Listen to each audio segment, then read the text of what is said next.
Hello, welcome to the latest edition of the frogfair.com webcast. Today we're going to be talking about Everquest Next, which is a new MMO, probably not out for a couple of years, but it's caused a lot of excitement already. My name is Palmer, and I'm joined by my friend Vil. Yeah, Wilhelm here. Yeah, Yeah, Vilhelm. Sorry, Vil for short, that's what I always call you. yeah, sure. And thank you very much indeed for joining us. Good to be with you again. And so we're going to be talking about EverQuest Next, which is the latest version in the EverQuest franchise. We don't know when it's going to be out. It probably, I would guess, not till 2015 or so. But we do know quite a lot about this game because the developers SOE, Sony Online Entertainment, have recently revealed the basic idea of the game. They've shown some of the graphics. They've talked about it, and we're in a position to know a little bit about what's planned. And we're going to be discussing that in some detail today. Are you excited about this, Wilhelm? Yes. I can sense the excitement from here, but I'm a big fan of the EQ franchise. I played EverQuest and EverQuest 2, but you haven't actually played either of those games, have you? I know you're a big MMO fan. No, no, never touched those. So have you been watching the reveal of EQ Next in? Yes, I've seen the video. Should we start with the video or will we be talking about the history of EverQuest before we go to the presentation? Well, very briefly, let's talk about the history of EverQuest. The first EverQuest game was released in 1999, when the only real competition was Ultimate Online, which was a very different game. And in some ways, Uh, EverQuest was the first of the MMOs, the type of MMO that we see today with levels and classes and different areas to explore, different dungeons. You explored the new areas as you gain levels, so you were sort of told where to go to some extent. Um, and that spawned a whole host of imitators. World of Warcraft mm, basically is sort of following in the EverQuest mold, and of course then there was EverQuest 2, which is a similar game again, but more highly developed with some new features that didn't exist in EverQuest, like housing. yeah, well, it would probably be more correct to say that the EverQuest was the first very successful one with the leveling and stuff like that because I think that even before Ultima Online, there was something called Meridian Mer 59, Meridian, yeah, yeah. and I think that was dungeon crawling Yeah, as well. yeah, maybe so, maybe so. Not so well known or remembered today. And of course, you And also had. I presume there were some smaller ones too, but I think how do you pronounce that? Meridian, I believe. Meridian Yeah. 59. Where did that 59 come from anyway? I've got no idea. You also had a lot of text-based games every now and I think is Diku Muds, which were similar. EverQuest in some ways is seen as a the first graphical Diku Mud. They Hmm. took these text-based adventure games online, sort of muds, multi-user dungeons, and turned And it in. yeah, and I do remember playing those Hmm. Yeah, early mods, and absolutely. having the 28 baud modem and trying to do something while the lag is just incredible. Yeah, yeah. At least some of them. I still distinctly remember trying something called I think it was based on Terry Pratchett's books, the Discworld mod. I can't remember Oh. what was the exact name of the mod in question, but the lag was just terrible. uh, It must be my connection or the fact that it was in different country back then with Danny, and that probably affected the lag quite a big, at least during those times. yeah. Well, it sounds interesting. No, I didn't get into those text-based games much myself. Uh, No, no, I can't say I wasn't an expert by no means either, but I did have my did have some experience with them and stuff like that. Yeah. Um, so EverQuest led to EverQuest 2, but EverQuest 2 was overshadowed somewhat by World of Warcraft, which came out very short, just I think just a month or two after EverQuest 2. So the franchise lost its sort of prominent place, but it's been going strong, and EverQuest 2 is still, in fact, EverQuest 1 is still going. The servers are still operating, and a lot of people enjoy playing it. So And so is Ultima Online still as well. I mean, the old ones have sort of kept some sort of core audience, I suppose. yeah, And I absolutely. think even how did you pronounce it? Meridian. Meridian 59. At least it was re-engaged some time ago by something called Near Dead Studio or something Uh-huh. like that. But I think they're dead now. Right. Okay. I'm not sure. So EQ Next is the next one.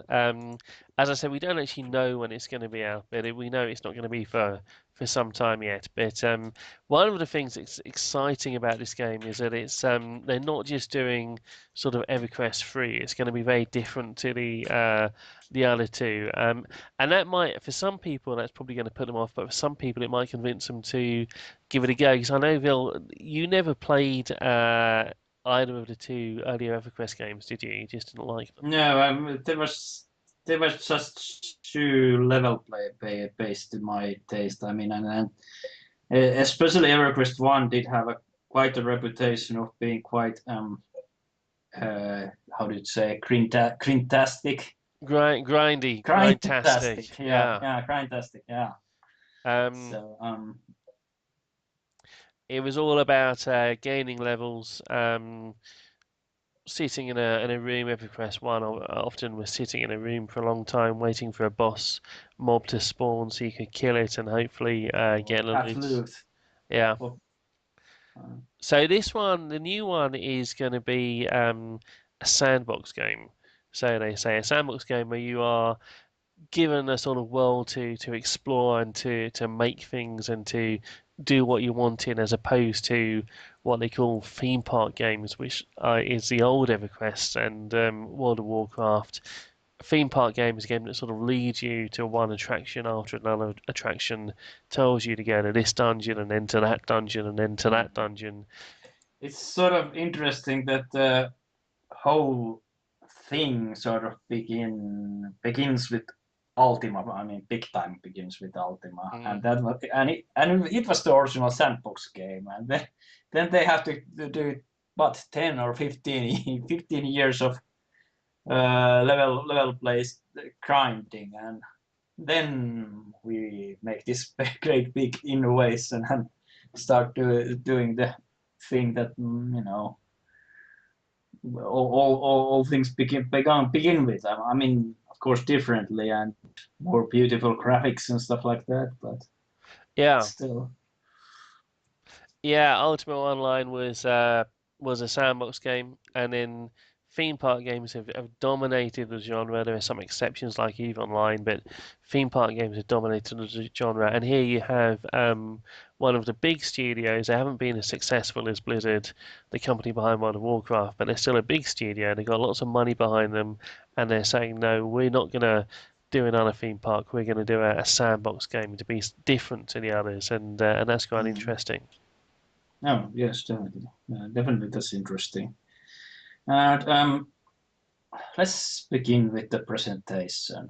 Well, Okay. wasn't it wonderful 20 minutes of, uh, what do you call, loss of, get to the point?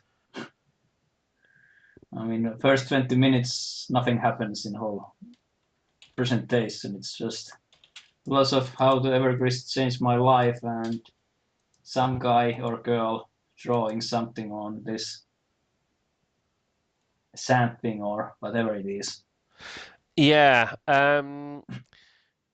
You're talking about a presentation that Oh yes, I mean, isn't almost everything we know about this game based on this presentation? Well, there have been others. There are also a number of panels that they also carried Oh, out. This is a presentation carried out by the devs at it's called EQ Fanfare. Was it called SOE Live nowadays? They used to call it EQ Fanfare. SOE Live in early August, where they sort of revealed this game for the first time. Um, so yeah, what did you want to say about the presentation? um, well, I was just saying that sort of took its time to get to the point. Yeah, absolutely, absolutely. They started off with a a live sand painting. I guess to make the point that it's a sandbox game.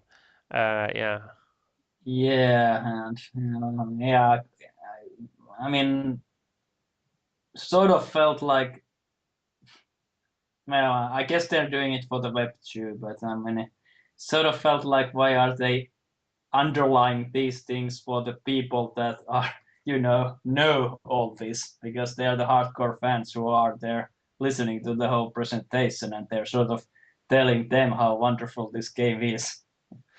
Sort of, the old games, Everquest 1, Everquest 2, oh, absolutely, absolutely. Well, I mean, they all the Everquest experience, or whatever shall we call it. But well, I loved playing EverQuest 2 there myself, I really yeah, but just saying, why do you need to do a 20 minutes of sort of reminding them of yeah. that, because they're there to, hear what is next.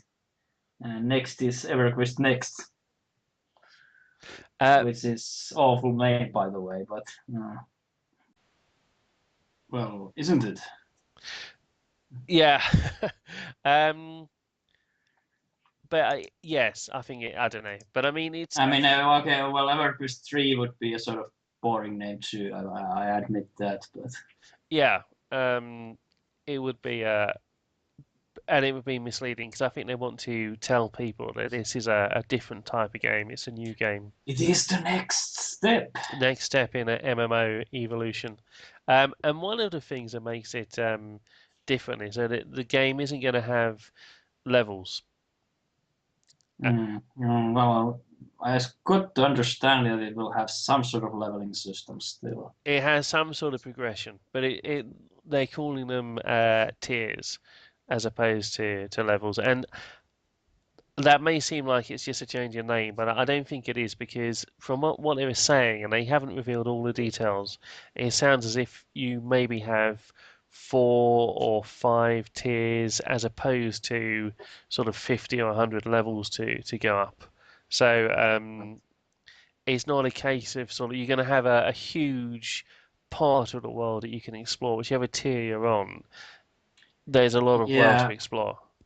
but they still have classes too, even if you can, multi-class. But Yeah, they're going to have a very interesting class system whereby you start off by choosing one of, I think they said one of 8 classes to start with, but there are actually about 40 classes in the game, and you can discover other classes as you play, and then you can mix and match. Each class will have 8 skills. It's a little bit complex, but I'll explain it. Each class has 8 skills. Now there are 4 class-specific skills which are tied to your weapon, and there are 4 character skills. Now, if you discover 2 classes, you can take the character skills from one of the classes and use those character skills even when you're actually playing a different class. I mean, first of all, I should mention that if you discover 2 classes, you can swap between the classes. So you can have a mage class, you can have a warrior class, you can swap between the two. But then also, you can, although 4 skills are fixed, so if you're playing a mage, you've got your 4 weapon skills, which you have to use if you're playing a mage. You then have 4 character skills, and you can use any character skills that you've found from any of the classes that you found. You can mix and match those character skills. So yeah, ultimately, you can create a new character class with your own selection of skills, make a unique class that way. right. And this by itself isn't very new or revolutionary. I mean, it's basically the same that we had in Star Wars Galaxies, I would say, the original one. Uh, well, I'm not sure about that. They Um, had sort of, you had your different, sort of bounty hunter skill sets and skill sets for this weapon, and you could mix them up however you wished. And there are other games that allow multi-classing too. So, yeah, well, maybe. I mean, in some ways, it reminds me of the Secret World, whereby in the Secret World you can learn two mm, weapons skills, like shotguns and elemental magic, let's say. And of well, course, in a Secret World, you can actually learn all the skills, yes, yes. I mean, but you ultimately, can you can have only two weapons active at one time. yes. I mean, And ultimately, I'm not sure what is the case with Everquest Next here. Can you? I sort of understood that you could only learn three classes and that's it, or something like that. no, you can learn more than three. But the point is, in Secret World, you could, yes, you can ultimately learn all the weapons, but you could take skills associated with the weapons that you've learned and actually load up skills from a variety of different weapons. So, so you could ultimately create your own sort of skill set from Mm. all the different weapon styles that you'd learnt. And in EverQuest 2, in EverQuest Next, you will be able to learn not weapon skills, but classes basically, and then take skills. And you can learn more than three classes. I think you're wrong about that. It's more than three. You can take skills from all the different classes that you've learned, and load up, load them all up at once. Although Right. you can only load up four character skills at Right. once, but they can come So from any your classes. understanding is that it's pretty similar to Secret World in a way that you can learn everything you want, but you can have X amount of things active at one time. Absolutely, yes. You only have eight skills at one time. And eight skills are tied to the class that you're playing at that moment in time. You can change your class if you want to, but each class has four skills which are fixed, Right. and then you have the other four skills which are character skills which can come from any class that you've learned. Yeah. Well, it sounds all good. I admit that, but this part isn't the revolutionary part or the really new part. Still, I presume you agree with me. I mean, this isn't, it's sort of similar that we have had before. Still, even if it's new for EverQuest franchise. Well, I don't know. I mean, it's new. It is new for a big name MMO. But yeah, it's Secret World is a big name MMO still, even if it wasn't the yeah, multi-billion dollar one, but it was a big launch, yeah. Well, maybe you're right. Maybe you're right. and doesn't even Dungeons and Dragons Online allow multi-classing too? Well, no, not in the same way as this. I mean, you All can't. right, You yeah, can't. well, it's restricted by the Dungeons and Dragon rules, I suppose. Yeah, but I mean, you can't just. I mean, this game will let you swap between classes. I mean, that's a big part of it. You can, if you want to play a cleric, you can play a cleric. If you want to play uh, a mage, you can play a mage. But you don't need to roll a new Well, character. well, I suppose Secret World is then the closest to sort of compare to because you Yeah. could do both. And well, you could do that in Ultima Online in a way too, but it was entirely skill play based there. But still, it's sort of same, isn't it? Well, even with UO, you couldn't. I mean, you could learn different skills. So you could learn magery and sort Mm. of swordsmanship. But then, if you wanted to learn sort of archery as well, you'd eventually have to make a new character. 'Cause there's a limit to the number of skills that you could learn. Yeah, well, it had sort of old system in it. I mean, you didn't have to make a new character. You could unlearn stuff and learn new stuff, but it was sort of tedious in a way that you lost skill. Yeah, you could. If you could dump a skill, but then you'd lose it forever. You can actually just sort of swap between Mm. classes like this. Um, But so yeah, it's not entirely new, but it's certainly different for EverQuest at least. But in terms of what is brand new, I suppose what you were talking about was the use of voxels. Is that right?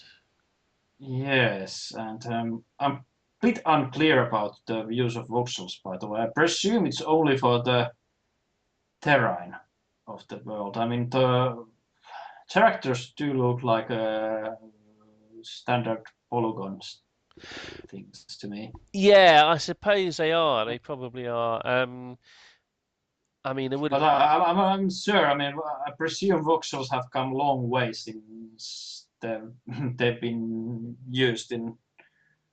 I mean, I remember voxels from some really old games, like something like Command and Conquer, and one of the Command and Conquers had voxels in it, and some other games did try to, but they all sort of lose out to the 3D polygon stuff after the whole 3D acceleration and stuff like that game more and more used, and the voxels weren't really getting didn't really work with the 3D cards as the polygons did. No, maybe not. Well, I mean, this game just looks brilliant. So Yeah, this. it looks, yeah, and very very smooth surfaces. I mean, nothing voxel-like in it as itself. I mean, and when I say voxel-like, I mean something like the voxels used to be like 20 years ago. Yes, yes.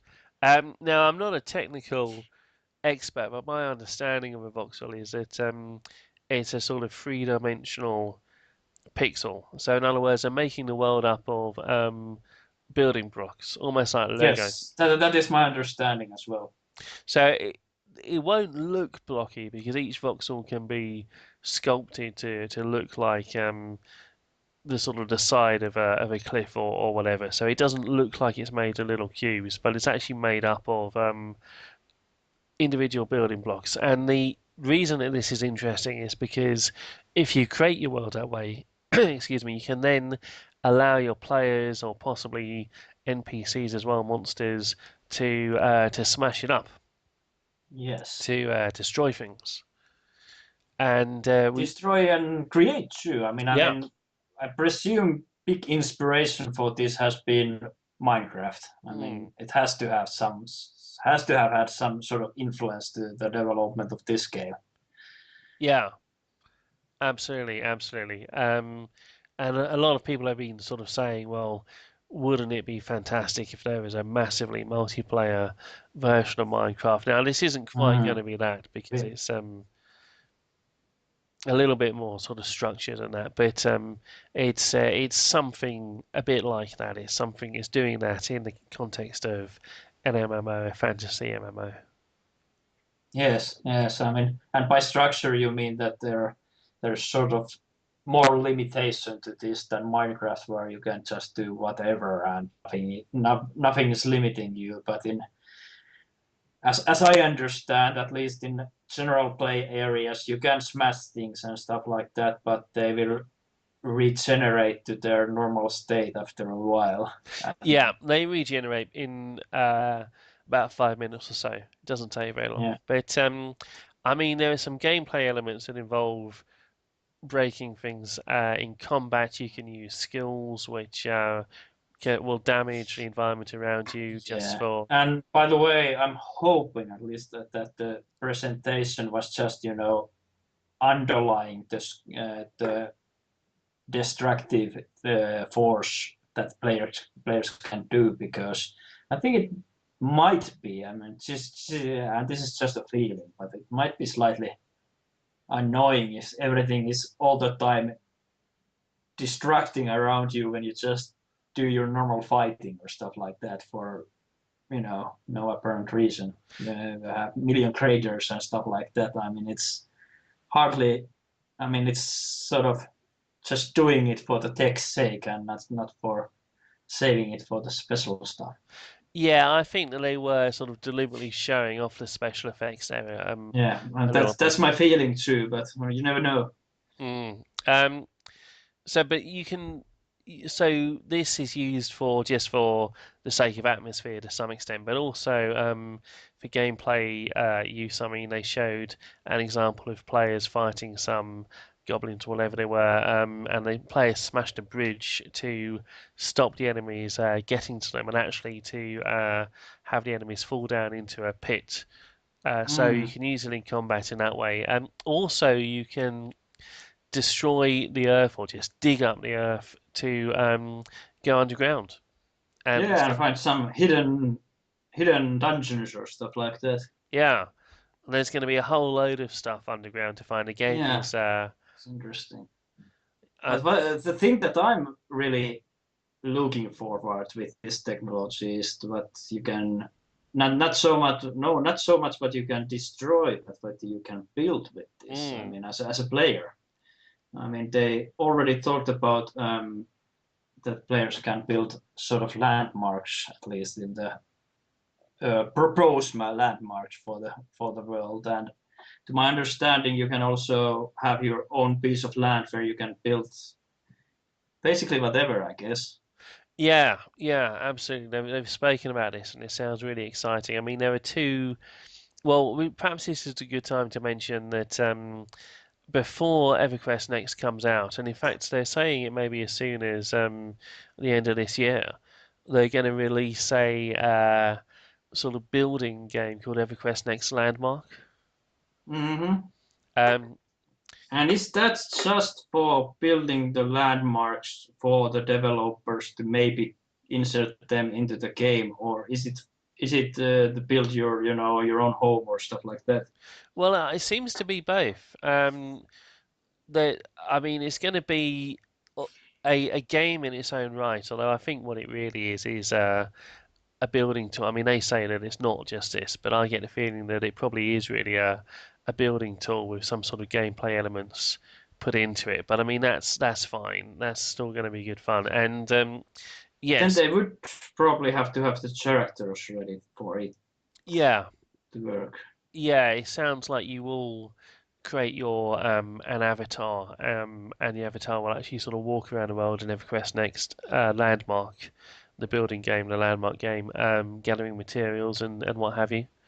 Um, but yeah, they're going to invite people to build things and then use some of the most interesting or just the ones they like the most, people's creations, and put it actually into EverQuest Next, Mm. into the full game. Yeah, it would be interesting. I mean, I always like building stuff, so Mm, I could see myself very spending quite many hours just building a absolutely. just such a nice looking castle or something. And yeah, because And I wonder how that works still. I mean, do you have to go mining somewhere and spend 2 hours to get ore for it, or how does that work? well, it's not entirely clear, but they did talk about people going off and gathering materials. So Mm, yes, they did. it looks like to some extent it's going to be a sort of dummy run through of the crafting system in Mm, EverQuest Next, as well as sort of everything else that it is. But I mean, as you were saying, it is interesting that not only can you make items that will appear, possibly if they're chosen by the developers, will appear in EverQuest Next itself, but you can also design housing and other things for plots of land that you might acquire in the game itself. And so sort of acquire for your own personal use in EverQuest Next. And they have said that EverQuest Next will have building tools. So you can build your own house in EverQuest Next, but from what I can tell, you can build housing and whatever in EverQuest Next Landmark, which you will then be able to import into EverQuest Next, or indeed to put on the marketplace, sort of as a design to sell to other people. So you design a wonderful house. mm. People like me, I'm not very good at art, so I'm sure I'll enjoy playing with this. But perhaps ultimately, when I'm playing EverQuest Next with my character, I'm going to have a lovely house. I'm very proud of my beautiful house. I might say, well, I'm going to buy a design that somebody else has made because they're better at doing this than me. But that'd be great. Some people will enjoy making the designs, and then people like me are probably, you know, as long as it's not too expensive, enjoy browsing through the designs and choosing one that I want to buy for my house. So, And actually, I presume that you can, continue from that. I mean, you can just buy a house and then you can sort of customize that to your absolutely. tasting. Well, I mean, So it could be a good market for just just for sort of basic structures and mm, something. So something for the people to start over with.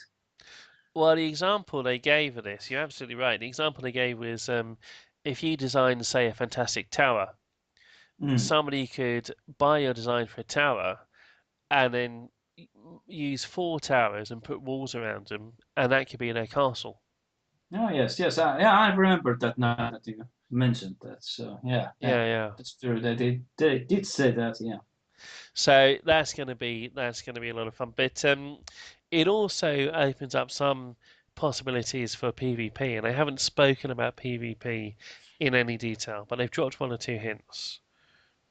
Um, which excuse me, which is that it could be connected into the building and the distraction system. So you can have a guild which has a little town, a tower, a castle maybe, and an opposing guild comes and attacks it and actually destroys the tower, and you have a fight that way. Now, they haven't said that's going to happen, but when players have sort of asked, well, will that happen? Could that happen? The devs have sort of said, that's a very interesting idea. You'll have to wait and see. And basically, dropped a bit of a hint that they are thinking about including that type of thing in the game. Yeah. Well, it's just part of this. We're revealing this game to you in different phases. So we're not going to tell about the phase that we haven't revealed yet. Yeah, absolutely, absolutely. So it would seem like a no-brainer to connect it to the PvP because Mm. I would imagine I'm not a big PvPer myself, but I would imagine it would be great fun to have your own war engines and stuff like that to destroy your enemies down and lay siege to them. Absolutely. I mean, especially when you can actually see it being destroyed in front of your eyes.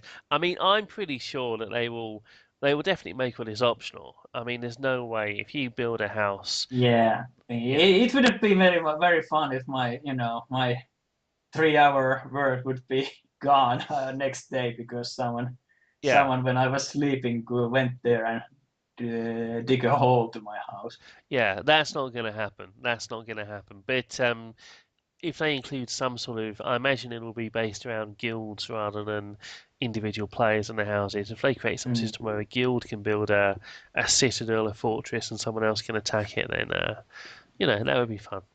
Yeah, I wonder if the player housing, if it will be actually in the world or will it have some sort of zoning or stuff Mm. like that going on.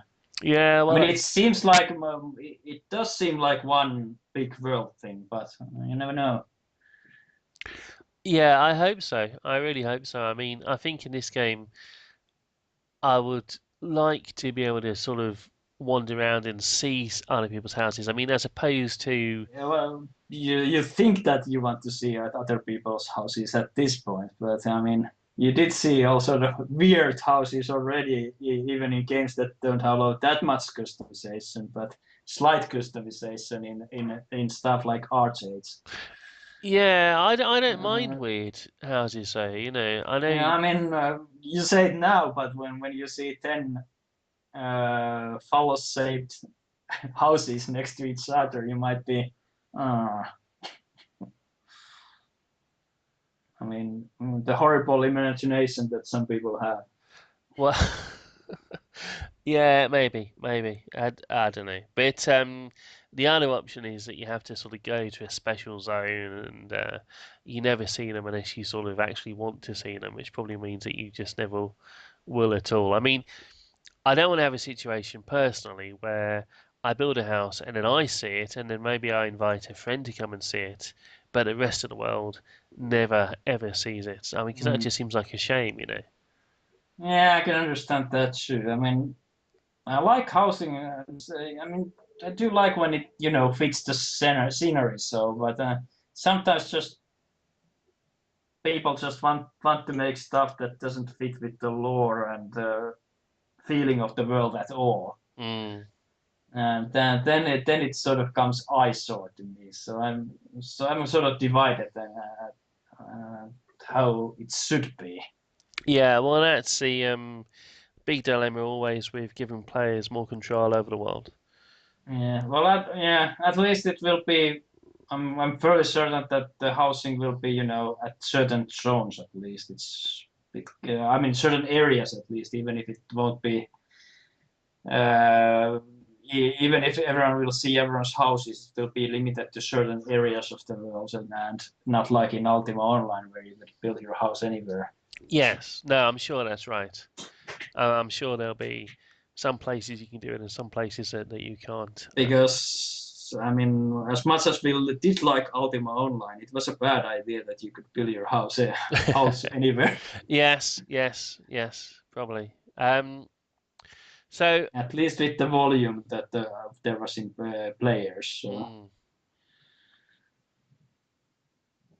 yeah, yeah, so yeah, that is the big draw for the game. I would say. I mean, if they do it well and if it works and if it's fun, I mean, I can see lots of people playing that game.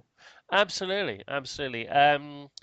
And I mean, one of the things, just going back to the sort of the fact that you can destroy the terrain, is that supposedly the world is really, really deep. I mean, you have the surface world, and then below that you have one layer, and then below that you have another layer and another layer. Yeah, they showed that drawing Yeah, with all the layers of the world. So yeah, you can really go down deep, and that's going to be fantastic. I think that's going to be a really interesting feature of the game. Um, yeah, yeah.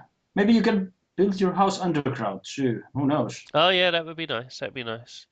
Um, so one thing that we haven't talked about is the lore, the actual world itself.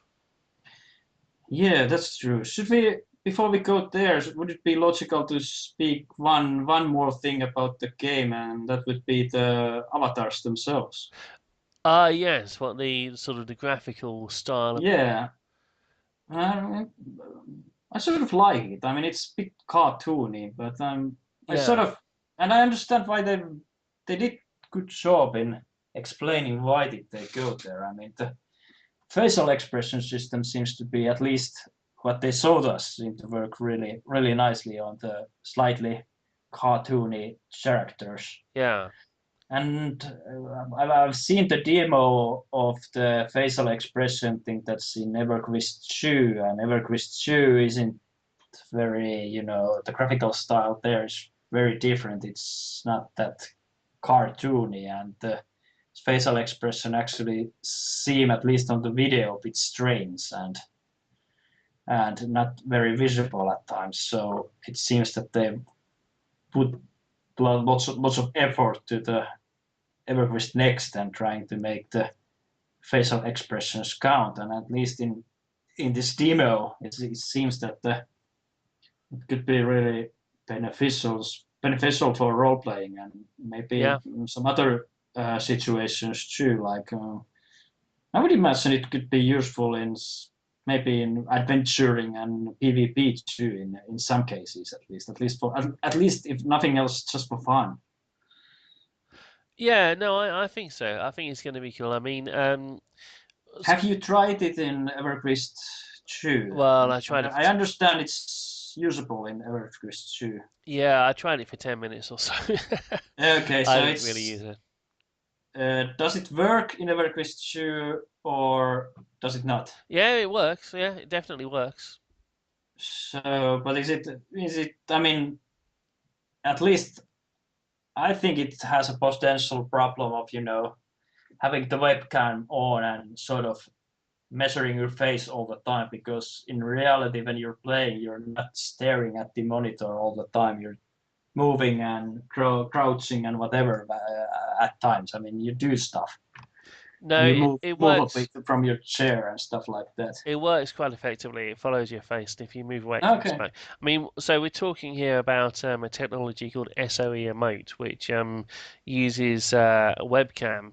If you have a webcam on your monitor or just anywhere pointing at you as you're playing a game, um, it will not broadcast your face, but it will recognize the expressions on your face and make your character in the game follow your expressions. If you're smiling, your character will smile. If you're frowning, your character will frown. And yeah, as you're saying, this technology exists in EQ2 at the moment. But one of the things that they've done with EverQuest Next is they've created a new art style, which is a little bit cartoony, where the characters have big eyes and big mouths.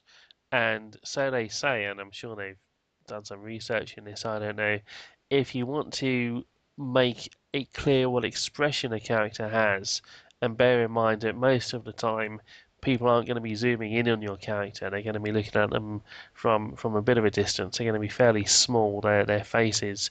Give them big eyes, big mouths, and that's how a character can have an expression. That's how you give a character sort of character, how you let people see when they're smiling, when they're happy, when they're sad. So that's why they've been designed the way that they are.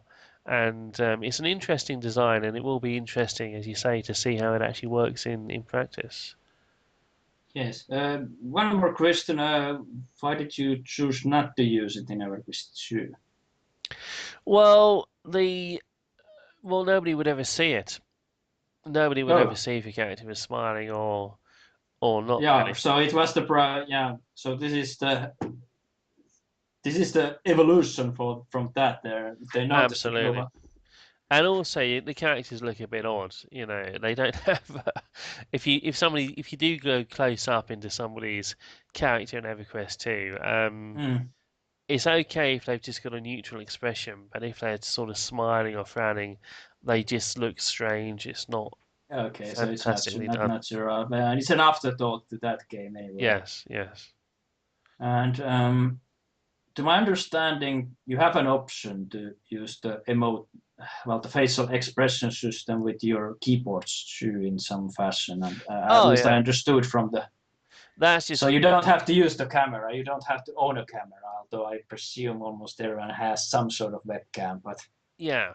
You don't need to use the emote thing at all, but you don't have to use the camera. Yeah, I think what they're saying, if you don't use a camera, then it's just the old-fashioned sort of slash emote, slash yeah, smile. slash smile slash frown.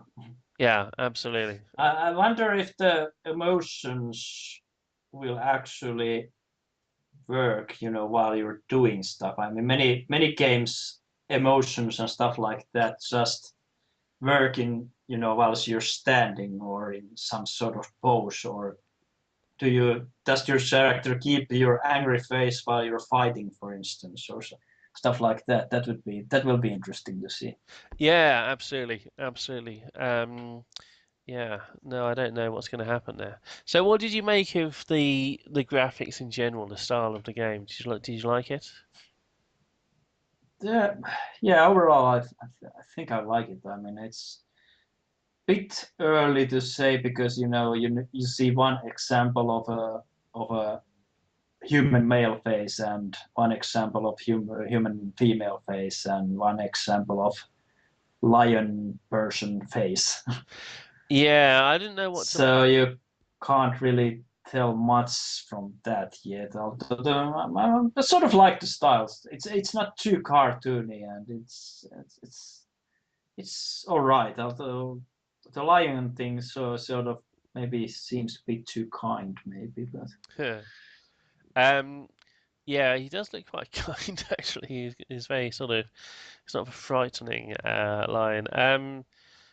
maybe that is just an option you can take. At least they seem to have a lots of options to customize your character's look. At least there were so many sliders in the demo.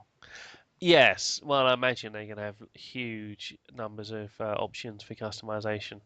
Um, yeah, the lion to Because me, even that varies from the game to game. Some offer already heads and just change your eyes to that and stuff like that, and some offer the facial morphing, and I think they are offering the morphing here. Yeah, well, I hope so. I hope so. The more options, the better. I thought the game world looked amazing. The Yeah, it's very pleasing to eye. Yeah, I do like the world through. I mean, although we haven't seen any actual structures yet, we just seen the nature. Yes. Well, there were. I think there were one or two actually. There's a sequence where a golem destroys a building. Oh yes, there's sort of ruins there, sort of Roman ruins there, but Yeah. nothing more complicated than that. So I'm sort of interested in what that will offer. Hopefully they will have stuff like doors and stuff like that still in the game too. But we'll see. We'll see how it all pans out. Um, and we should, I suppose, talk briefly about the lore. Although, Yeah, sure. well, Let's talk about the lore. I just wanted to, I sort of felt that the whole world distraction and how the world yeah, feels and the characters belong to the same segment. yeah, absolutely, absolutely. Well, I mean, the only thing really there is to say about the lore is that they are starting from scratch. I mean, they're taking the ideas that they used in EverQuest 1 of the world, the races in the world, some of the big cities, some of the major sort of continents and forests and seas and oceans and what have you. They're going to use that again, but they're not going to try to have any continuity between the games. It doesn't follow on from EverQuest 1 or EverQuest 2. It's just a new version of that setting, of that Yeah, world. sort of reboot. Absolutely, absolutely, which I think is a really good thing to do. It's a very sensible way of Yeah, doing it. yeah, they would have too much lore to use, sort of. Well, I guess not too much lore, but maybe too complicated lore, sort of that new players won't feel that there's too much package there or some stuff like that. No. So, Absolutely. and it's probably easier for more free hands for the developers to do whatever they want just to make it a fun game. Yeah. So you have never I've tried to convince you in the past, haven't I, to play EverQuest Yes, 2. yes, But you never have. But no, and you never played EverQuest 1, have you? Did you try 1 at no. all? But what about this one? Do you think you'll give it a go? Yes, I think I will give it a go. I mean, it's different. It's at least it doesn't seem like more the same now. So I'm optimistic about it. So I hope Mm. it will be a good game. Yeah. Yeah, I'm looking forward to this. I'm really looking forward to giving it a go. I certainly will try the toolset when it comes out, and it will be interesting to see what will be their style of making money in this game. Well, yes, that's one thing they haven't told. I mean, it's I basically I presume they can't go with subscription model anymore. I no, just can't see it working anymore. well, no, it'll have to be free to play. Although, what I kind of hope, having said all that, is that there is a subscription option, as there still is in Mhm. some games. And what I like to just pay my £12 a month, whatever it is in dollars or euros, Mhm. and know that I've sort of got the game and I've got the content and that's it, and I don't have to go to a cash shop and buy anything from a cash shop. So if they do have that option, then that would be good. But you're absolutely right. They're not. There's no such thing as a game anymore. No new games are going to come out where that's the only option, where you have to have a subscription. That Mm. that model. I know there are some games that still have that model, which have been around World for a of long time. Warcraft. Yeah, sure. But no new game is going to have that model. Yeah. I think the recent MMOs sort of showed that. I mean, both the Knights of the New Republic and Secret World both went from subscription model to sort of cash shop thing in record time. Mm, yeah. Both had dramatic fall in subscriptions after a few months. Yes. Yes. Absolutely. Absolutely. Um, So I mean, I guess the basic style for people to play games these days is that they just, scram to the content, and when the content is over, they stop paying. And only way to, get the long-term money is, just to do the micropayment thing, offer new clothing or stuff like that. That is sort of impulse buying, and isn't that big investment, especially I suppose for students and stuff like that. Well, yeah, although you can end up paying more money. Yeah, but they don't realize. They don't, yeah, they don't Yeah, they realize they're don't. doing it. Yeah. Well, so fair enough. That's up to them. But So, what do you think that will be the system for Everquest Next? What will you be paying for? I mean, will it be housing space, housing bricks, clothing, weapons, boosts? What will it be? Or will everything above? well, they could charge for housing space, I suppose. Mm. I mean, they won't charge you for things, well, except maybe for housing, but they won't charge you for things that actually have a use like weapons or armor. I Um, mean, I wouldn't mind paying for housing space. I mean, if yeah, I could, I pay, let's say, $10. Let's say that it costs $10 to get a nice castle space or something like that. yeah, Probably, yeah. but just just to get the castle space and enough blocks to build your castle however you want. I mean, I could pay a fair amount for it. I would imagine at least. Well, one thing they Just can, just for the just to have what I want and not to perhaps be bothered by 100 hours of grinding. yeah. Well, I mean, one thing they could do also is to have players make items such as designing housing, maybe designing Mm. weapons, whatever too, and then create a marketplace where players can actually sell their Yeah, designs to others. But obviously, they are taking a cut they're from. taking a cut. Yes. Uh, Yeah, so sort of like I think it's Diablo 3 auction houses, sort of like that, isn't mm. it? But we'll see. We'll see. But yeah, it's certainly the basic game is going to be free, but then they'll find some way of getting some money out of us, without a And doubt. yeah, and this game is also sort of following the new trend of open development in a way. Uh, they're saying that they will have the development for this open for sort of develop people who want to participate in the development. They will have sort of some sort of website for this and more open discussions and more and videos and chats about the progress of the development.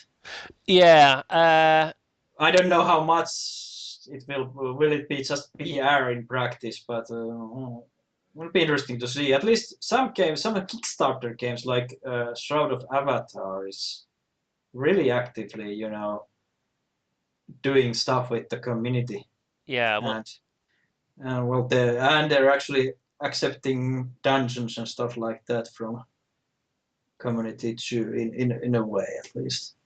well, if you can get your community to help you design your objects in your areas, and obviously that's a good thing. I hope they don't listen to the players too much when it comes to design decisions, because often what players say they want is not what they really want, and Mm. some of them have the type of people who are most fanatic about the game sometimes have some very odd ideas.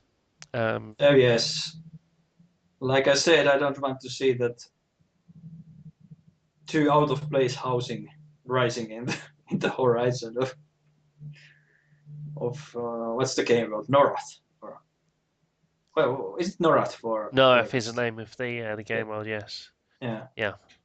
So I think that that's covered most of the basics. We certainly are going to learn more in the future, more about Yeah. crafting, more about PvP, and Can yeah. Can I ask few lore questions because I'm really not too much in the. I don't know much about Everquest lore, so Oh, you can do, but I'm not sure I'll be able to help. Go on. so is there how I presume it's fairly generic fantasy world in a way. I mean, it Well, has its elves, its dwarves, its lizard men, and stuff like that. yes, it has dwarves, it And has lizard men, it has uh, rat people. yeah, and it has lots of magic, and apparently it doesn't have much mechanical aspect to it. Like I guess World of Warcraft has sort of goblins doing mechanical stuff and stuff like that, but I haven't seen it at least in the No, speeches. EQ2 had the odd sort of airship, but The what? airship. The what has airship? EQ2, EverQuest 2. Oh, okay, yeah. But basically, no, It's not much technology. sort of high fantasy. Yeah, I mean, it's a very detailed. They did actually have a panel where they went through the history of the EverQuest Next world, and it's very long and detailed history. And the aim is to create a sort of frontier spirit. I mean, basically, you're going to be playing part of a civilization which is recently escaped or ended their captivity. They've moved from one Who's continent. been who's the big evil here then? If everyone has escaped their captivity. Well, I can't remember all the details, but it's a new continent, actually a very old continent. It used to be the homeland of this civilization, which is called the Combine Empire or the Combine people. They Mm. This is their ancestral homeland. They used to live there. They moved somewhere else. They had a really nasty time. They were sort of enslaved by this people, by that people, and now they've come back to their old homeland and they are rebuilding. However, although their old homeland has been deserted for some, well, not deserted, but they haven't lived there for some time. There's a lot of other stuff going there, and there's a lot of history there. So you have this sort of frontier spirit where you are rebuilding your homeland, but at the same time, it's an old place where you're living, and there's lots of history and there's lots of stuff beneath the surface. So that's what they're aiming for in the lore. Is Christopher Lee still the bad guy here? No, No. I don't What believe has so. his character's role in the Everquest shoe at least? I mean, Oh, he Christopher Lee provided the vocals for one of the NPCs in EverQuest 2, and he was a villain, and I cannot remember. He was the leader of the evil city of Freeport, but I cannot remember the name of the character. There you go. Somebody will tell us, I'm sure. so so there's at least there's I presume there's not some one big general evil in World of Everquest like something like Mordor or stuff like that. No, no, no, no. There's a whole range of villains. Right. So it's sort of a bit like Shades of Grey, I suppose, rather than just black and white. Or how does it go? Well, I'm sure there are some sort of, you know, it's a fantasy game. There are going to be some Mm. sort of clearly evil, villainous creatures and monsters to fight, but it's not a game where there's sort of one central villain, I believe. Well, but who knows? They may reveal more about the lore as time goes on. But I think you're going to have a variety of different enemies to fight. Right. Okay. So there we are. I think we've gone through most of the main points. I'm really looking forward to finding out more, and I'm looking forward at last to playing an EverQuest game with you. If you're Well, we might see it happen now. We'll see. We'll see. I mean, it's all up to Sony Entertainment. They say. absolutely, absolutely, and I'm really looking forward to Sony Entertainment, Online Entertainment, revealing more details about EQ next. I think this game might actually live up to the hype. Who knows? So it's very exciting. Yeah. Well, that's it. Well, thank you very much indeed for listening to our webcast. This is Palmer, and Do you remember to, advertise your website? to advertise a website, which Yeah. is www.frogfear.com. That's FROGFEAR.com. You can go there, you can leave a message for us. Tell us what you thought about Everquest Next, any of the things that we've said, or any other MMOs that you enjoy playing. And do leave a comment on the YouTube site as well if you'd rather do that. And thank you very much indeed for listening. Thank you and farewell.